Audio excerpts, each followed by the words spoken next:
Hello viewers, Asian টেলিভিশনের নিয়মিত সাপ্তাহিক আয়োজন গ্লস অ্যান্ড গ্লিটারে আপনাদের সবাইকে ওয়েলকাম করছি আমি তমর রশিদ। আপনারা জানেন আমাদের এই আয়োজনটি 3টি সেগমেন্টে বিভক্ত: hot seat with celebrity, trendy looks and getup এবং সর্বশেষ বিউটি টিপস। প্রথমে চলে যাচ্ছি হট সিট উইথ সেলিব্রিটিতে। হট সিট উইথ সেলিব্রিটিতে আজ আমাদের গেস্ট হয়ে এসেছেন তরুণ অভিনেত্রী এবং মডেল আনিসা খান। তার সাথে আজ অনেক কথা বলবো, আড্ডা হবে এবং তার সম্পর্কে আজ আপনাদেরকে জানাবো। স্বাগত জানাচ্ছি। কেমন আছো? ভালো আছি, আপনি কেমন আছেন? অনেক ভালো আছি। কি মিষ্টি লাগছে তোমাকে। আমার মনে হয় অভিনেত্রী মডেল যারা এই প্রফেশনের সাথে যুক্ত তারা একটু মিষ্টি মিষ্টি হয়, তাই না? কিছুটা মেকআপের আদর। আচ্ছা, মেকআপের জন্য এরকম হয়ে পড়ে। মেকআপ প্রসঙ্গ নিয়ে অনেক কথা বলবো, তবে তার আগে জানতে চাই তোমার কাজ নিয়ে। বর্তমানে কোন কোন কাজে সব থেকে বেশি ব্যস্ততম সময় পার করছো? তো নাটক নিয়ে আমার খুব বেশি কাজ হয়ে থাকে, যেহেতু আমি ভার্চুয়াল কাজগুলো বেশি করে থাকি সিঙ্গেল নাটকগুলোতে, এবং ইনশাআল্লাহ সামনে হচ্ছে আরও ভালো ভালো কাজের জন্য এগিয়ে যাওয়ার চেষ্টাই। আচ্ছা, এবং আমি জানি যে তুমি বেশ কিছু বিজ্ঞাপনও করেছো ইতিমধ্যে, এবং বড় কিছু বিজ্ঞাপনও তোমার হাতে রয়েছে। তবে একটা ওটিটি প্ল্যাটফর্মে সম্ভবত তোমার একটা কাজের কথা চলছে, আমি যদি ভুল না হয়ে থাকি। সেটার জন্য আসলে অগ্রিম কংগ্রাচুলেশন। সেই সম্পর্কে একটু জানতে চাই। Thank you. তো নেক্সট হচ্ছে একটা ওটিটির জন্য কাজ করতেছি, চরকির জন্য। আচ্ছা, তো একটা থ্রিলার, একটা গল্প, খুব সুন্দর একটা গল্প। আশা করি যারা দেখবে তখন ভালো লাগবে সবার কাছেই। এখন সম্পূর্ণটা বলে দিলে তো সেটার আর মানে মজাটা হারিয়ে যাবে। দীর্ঘ সময় ধরে তো তুমি কাজ করছো, কারণ তোমার ক্যারিয়ার শুরু হয়েছে আজ থেকে ঠিক 5 বছর আগে। তো 5 বছরের এই জার্নিতে অসংখ্য মিউজিক ভিডিওতে তোমার কাজ করা হয়েছে এবং অনেকগুলো জনপ্রিয় হয়েছে। মিউজিক ভিডিওতে যখন কাজ করো তখন কেমন লাগে? কোনো একটা আমাদেরকে ইন্টারেস্টিং মেমোরি শেয়ার করো আমাদের সাথে। মিউজিক ভিডিওতে এটা তো টোটালিটা হচ্ছে আমাদের এক্সপ্রেশনের খেলা। যেমন কখনো স্যাড সং থাকে, কখনো রোমান্টিক সং থাকে। তো স্যাড সঙ্গে সেরকম একটা অনুভূতি থাকে, কখনো দেখা যায় যে কিছুটা সিনেমেটিক টাইপের কিছু মিউজিক ভিডিও থাকে, আবার কিছু আছে গল্পভিত্তিক থাকে। তো আমার কাজগুলো বেশিরভাগই গল্পভিত্তিক, যেহেতু হচ্ছে আকাশ মোহাম্মদ ফেরাজ সিঙ্গার, ওনাকে প্রায় অনেকেই চেনে। তো যে তার গান সিনেমাতেও আছে এখন। আমার তার সাথে ফার্স্ট কাজ ছিল প্রেম শিকারী, খুব সুন্দর একটি গান ছিল, সেটা টিকটক পর্যন্ত, ইউটিউব সব জায়গাতেই ভালো ভাইরাল হয়েছিল এবং বেশ ইন্টারেস্টিং কাজে। তবে আমার কেন জানি মনে হয় যে আমার ক্যামেরার সামনে কাজ করতে আমার সব থেকে বেশি ভালো লাগে। খুব মানে নিজের ভিতর থেকে একটা আনন্দ পাই, ক্যামেরা বাইরে থাকলে মনে হচ্ছে যে না, আনন্দটা আসে না। সো তুমি যেহেতু অনেক মিউজিক ভিডিওতে কাজ করেছো, অনেকগুলো মাধ্যমে তুমি কাজ করেছো, তার মানে তোমার পোশাকও অনেক বেশি লাগে। হ্যাঁ, তা তো প্রচুর পরিমাণ পোশাক লাগে, প্রচুর। তো সেই ক্ষেত্রে শপিংয়ের ক্ষেত্রে তোমার ফেভারিট প্লেস কোনটা, বা কোন ধরনের পোশাক তোমার সব থেকে বেশি পছন্দের? যেহেতু শুটিংয়ের ক্ষেত্রে আমাদের অনেকগুলো ড্রেস লাগে, তো আমি যেটা প্রেফার করি নিজের ক্ষেত্রে, যেহেতু একই ড্রেস হচ্ছে বারবার পরা যায় না, সব শুটিংয়ে ইউজ করা যায় না, তো আমি খুবই সস্তার মার্কেটই চুজ করি সবসময়। সস্তার মার্কেটের মানে ঠিকানা আমাদেরকে বলে দাও। সস্তার মার্কেট বলতে এলিফ্যান্ট রোড, এইসব জায়গা থেকে হচ্ছে আমি ড্রেস আপগুলো নিয়ে থাকি। আর নিজের পার্সোনাল যেগুলো ইউজ করা সেগুলো মার্কেট ভালো ভালো জায়গা থেকেই প্রেফার করে থাকি। যখন শুটিংয়ে থাকো, তো মানে শুটিংয়ের জন্য যে ধরনের মেকআপ করা হয়, ডে টু ডে লাইফে নিশ্চয়ই সে ধরনের মেকআপ করা হয় না, নাকি? না, একদমই না। কারণ হচ্ছে গিয়ে ডে লাইফে যদি ধরি তাহলে আমি তেমন খুব একটা ইউজ করি না। যদি এমনিতে নর্মালি বের হই বাসা থেকে তাহলেও খুব একটা জিনিস ইউজ করি না, জাস্ট হচ্ছে সানস্ক্রিন আর ছোট হালকা একটু লিপস্টিক, মানে একদম বেসিক। হ্যাঁ, বেসিক। আর শুটিংয়ের ক্ষেত্রে তো দেখা যায় যে হচ্ছে আমরা নাটকের কাজ করলেও সেখানে সিম্পল একটা মেকআপ থাকে, আর মিউজিক ভিডিও যদি কাজ করে থাকি খুব পরিমাণ হেভি মেকআপ থাকে। তো তখন মনে হয় যে না, রেগুলার লাইফে একটু মেকআপ থেকে একটু দূরেই থাকি, ভালো লাগে না তখন আর এতটাই ইউজ করতে। তো তখন দেখা যায় রেগুলার লাইফে খুব সিম্পলভাবেই চলাফেরা করি, বাইরে যাই বা ফ্রেন্ডদের সাথে দেখা করতে যাই, যেখানে যাই না কেন খুব সিম্পলভাবে পরিপাটি একটু থাকা। তেল কত ফ্রিকুয়েন্টলি ইউজ করো? Like 2 times, 3 times, 4 times? Weekly 3 times। ওকে, গ্রেট। অনেক ভালো একটা টাইম তুমি আসলে তেলটা মাথায় রাখছো। কতক্ষণ রাখতে হয় মানে সাধারণত? কতক্ষণ রাখতে বলতে আমি দেখা যাচ্ছে যে যখন আমার শ্যুট থাকে না, তো তখন তো বাসায় থাকা হয়, বাসা থেকে খুব একটা বের হওয়া হয় না। সেই সময় দেখা যায় যে তেলটা দিয়ে হচ্ছে আমি মাথায় রেখে দিই, ওইভাবেই রেখে দিই। ওভারনাইট স্টে করো? ওভারনাইট স্টে করি, দেখা যায় যে 2-3 দিনও আমি রেখে দিই ওইভাবে। 2-3 দিন? এটা তো অনেক ক্ষতিকর না? না, খুব একটা যে ক্ষতিকর হয় তেমন না, কারণ হচ্ছে চুলটাতে ধুলোবালি পড়ছে না, বাসায় পড়ছে না, বাসায় থাকা হয়। যদি বাইরে যাই তখন দেখা যায় যে না তেল দিছি, তখন একটু আবার একটু হেয়ার ওয়াশটা করে নিই, আবার আসি বাসায় এসে আবার একটু তেলটা দিই, আবার একটু বের হওয়ার আগে আবার একটু হেয়ার ওয়াশটা করে নিই, এভাবে চলে। আচ্ছা, আড্ডা জমে উঠেছে, তবে সময় হয়েছে ছোট্ট একটা ব্রেকের পর তোমার কাছ থেকে আরো অনেক বিউটি হ্যাকস শিখবো। ভিউয়ার্স, গ্লস এন্ড গ্লিটার থেকে এই পর্যায়ে নিচ্ছি ছোট্ট একটা ব্রেকের পর নিয়ে আসবো আপনাদের জন্য এই সপ্তাহের ট্রেন্ডি লুকস অ্যান্ড গেটআপ। তাই আশা করছি আপনারা আমাদের সাথেই থাকবেন। বিরতির পর আপনাদের সবাইকে আরো একবার ওয়েলকাম করছি এশিয়ান টেলিভিশনের নিয়মিত আয়োজন গ্লস এন্ড গ্লিটারে। যেমনটা বলেছিলাম, ব্রেক থেকে ব্যাক করে আপনাদেরকে দেখাবো এই সপ্তাহের ট্রেন্ডি লুকস অ্যান্ড গেটআপ। চলুন দেখে আসি নতুন কি লুক রয়েছে আপনাদের জন্য। হ্যালো, দিস ইজ সাইমা রোজা। আজকে আমি আপনাদের সাথে আছি রোজাস মেকওভার থেকে, এবং আজকে যে সেগমেন্ট সেটা হচ্ছে trendy look and get up.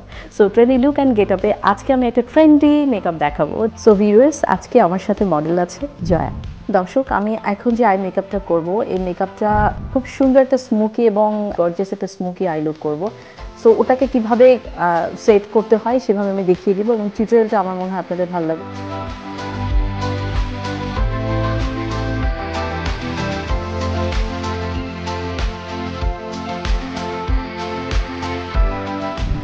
এখানে ব্ল্যাক অ্যান্ড গ্রিনটা কেন ব্লেন্ডিং করা হচ্ছে, এটার একটাই কারণ, আপনি গ্রিনটা সরাসরি অ্যাপ্লাই করলে কখনো আপনি গ্রিনটা পারফেক্ট পাবেন না। আমি এখন এটা গ্লিটারের জেল ইউজ করছি। জেলটাকে বসিয়ে দেওয়ার পরে আমি এটা লুজ শ্যাডো ইউজ করব, যেটা এখানে গোল্ডেন এবং হচ্ছে কপারের কম্বিনেশনে। ও যেহেতু ল্যাশটা অনেক বড়, সো সেক্ষেত্রে আমি হালকা মাস্কারা টাচ আপ করবো। যেহেতু ডার্ক আই লুক, এখানে ওয়াটার লাইনে কাজল না দিলে ভালো লাগবে না।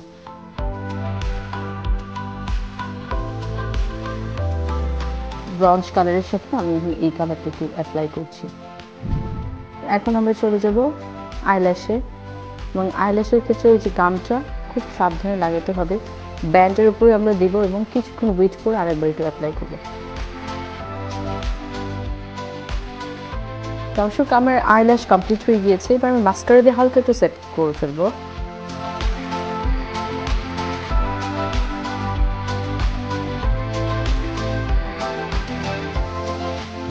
গ্রিন স্মোকি কাজলটা লাগিয়েছি, যেহেতু ওটার জন্য স্মাচ না করে নিচের দিকে সরে না আসে, সেক্ষেত্রে কোনো পাউডার বা কিছু ইউজ করার দরকার পড়বে না। এবং এখন আমি যে লাইনারটা দিচ্ছি এটা হচ্ছে গ্রিন কালারের লাইনার, এটাও বসে থাকবে, চোখের নিচে একটু গ্লিটারি ভাব থাকবে।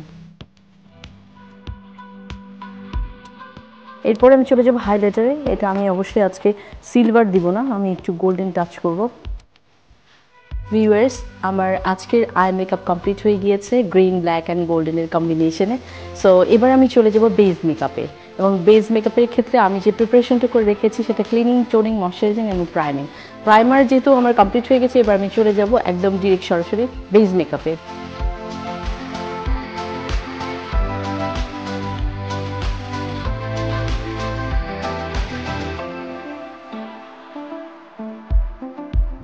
দর্শক, আমার বেস মেকআপ আজকে কমপ্লিট হয়ে গেল। এরপর আমি চলে যাব ব্রঞ্জার, দেন হচ্ছে আমি চলে যাব কন্টুরিং, ব্লাশ অ্যান্ড হাইলাইটার।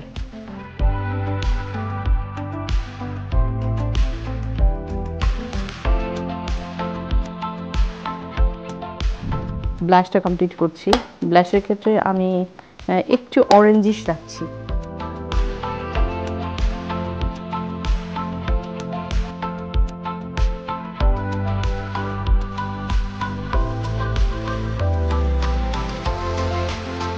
এরপর আমি চলে যাব, আমার মেকআপ অলমোস্ট কমপ্লিট হয়ে গিয়েছে। এইবার আমি চলে যাব লিপস্টিকে। আর লিপস্টিকের ক্ষেত্রে আমি অবশ্যই শাড়ির সাথে যে ডিপ মারুন কালার আছে, আমি সেই মারুন কালারটাই আমাকে ইউজ করে দেবো। ডিপ, এটাকে মারুন না, লাইক এটা পিঙ্ক, ডিপ পিঙ্ক এবং মারুনের একটা কম্বিনেশন। সো চলুন ভিউয়ার্স।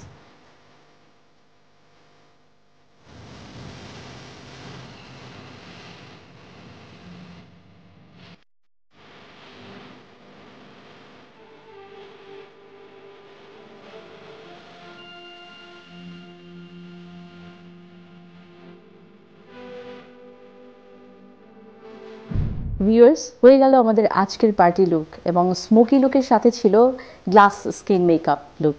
সো আমার মনে হয় আপনাদের সবার ভালো লাগবে। নেক্সট টাইম কখনো আবার দেখা হবে। ধন্যবাদ সবাইকে।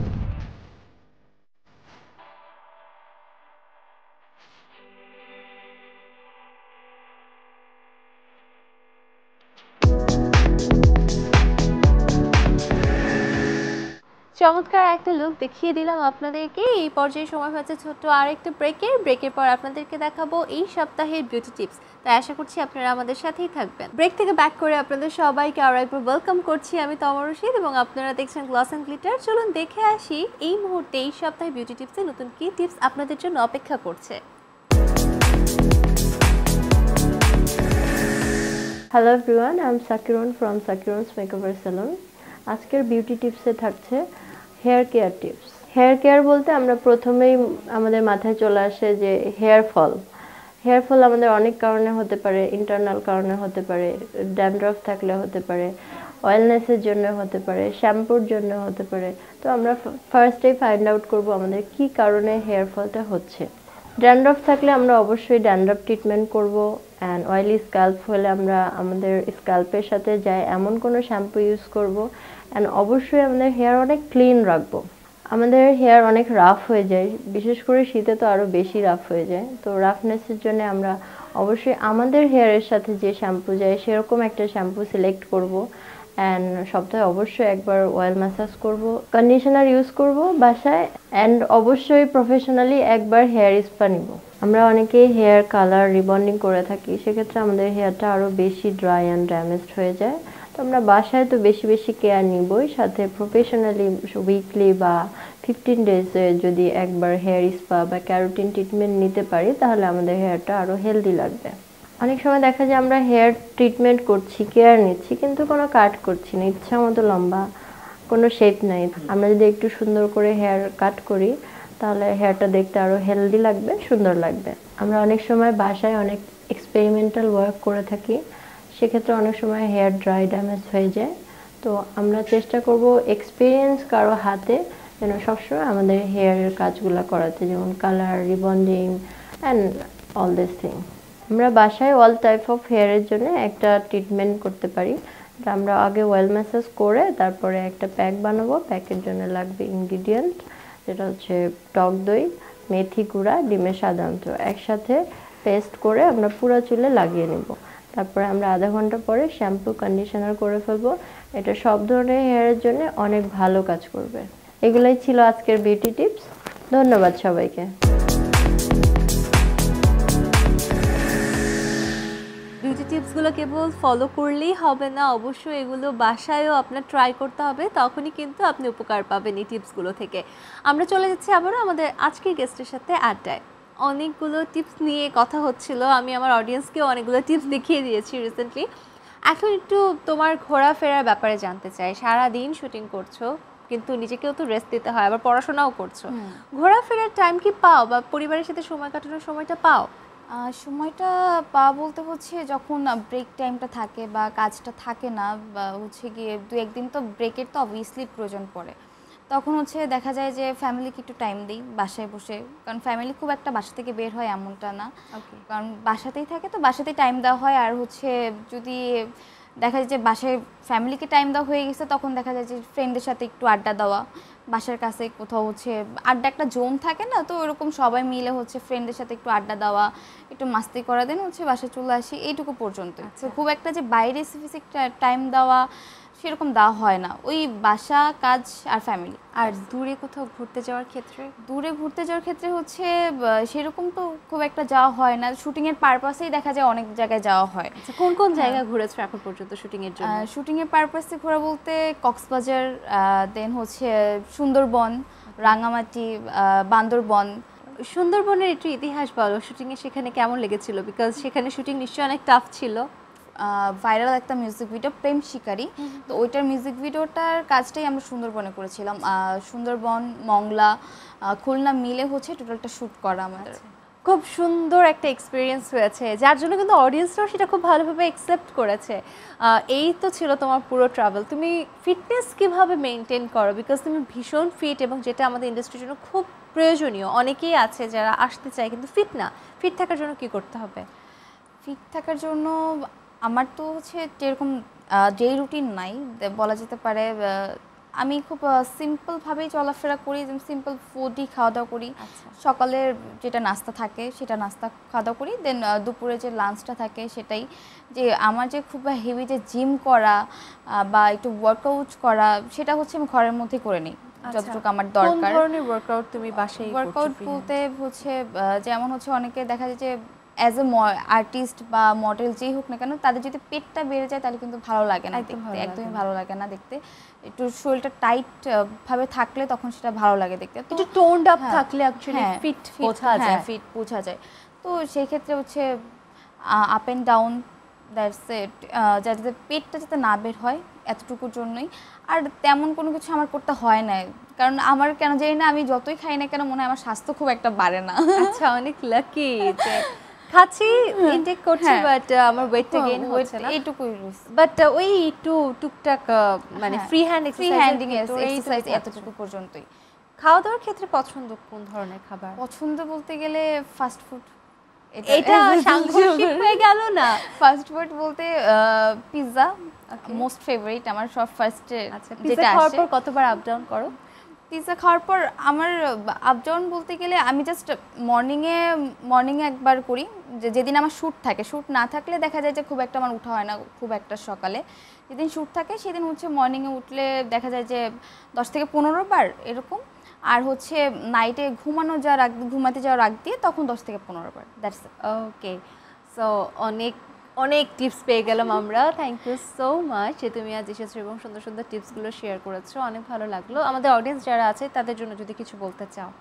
অডিয়েন্সদের জন্য বলবো যে প্রত্যেকটা জিনিসই যেমন আমি একজন মডেল বা একজন আর্টিস্ট, সেক্ষেত্রে যদি আমি বলি যে হেলদি থাকা এবং ফিট থাকা প্রত্যেকটা মানুষেরই দায়িত্ব। সে মিডিয়াতে কাজ করুক বা মিডিয়ার বাইরে যেখানেই কাজ করুক না কেন, কারণ অতিরিক্ত হেলদি হলেও কিন্তু সেটা শরীরের জন্য খুব অস্বাস্থ্যকর। আবার খুব বেশি যে বলে যে জিরো ফিগার থাকতে হবে সেটাও বেশি থাকাটাও কিন্তু আনহেলদি আমাদের প্রত্যেকের শরীরের জন্যে। তো অবভিয়াসলি সেটা মেনটেন করে খাওয়া দাওয়া করা উচিত। আর হচ্ছে আমি যদি বিউটি ট্রিটমেন্টের কথা বলি, তো প্রত্যেকের টোনটা আলাদা থাকে, স্কিন টোন আলাদা থাকে, তো তাদের সেটা অনুযায়ী সেই জিনিসটা ইউজ করা উচিত। কোনো কিছু এক্সট্রা করা বা ওভারলোডেড কিছু করাটা কারোর জন্যই আমি মনে করি না প্রেফার। তো যতটুকু যার প্রয়োজন ততটুকুই হচ্ছে তাদের করা উচিত, সেটা মেনটেন করা উচিত, সেটা খাবারের দিকে হোক, বিউটি কনসিয়াস হোক, যে ক্ষেত্রেই হোক না কেন। এগেইন থ্যাংক ইউ এত সুন্দর টিপসগুলো আমাদের কাছে শেয়ার করার জন্য, অ্যান্ড তোমার পরবর্তী কাজের জন্য অনেক অনেক শুভকামনা। Thank you. Viewers, gloss and glitter আজ এই পর্যন্ত। আগামী আয়োজন দেখার আমন্ত্রণ জানিয়ে আজকের মতো এখানে বিদায় নিচ্ছি। সবাই ভালো থাকুন, সুস্থ থাকুন, এশিয়ান টেলিভিশনের সাথেই থাকুন। আল্লাহ হাফিজ।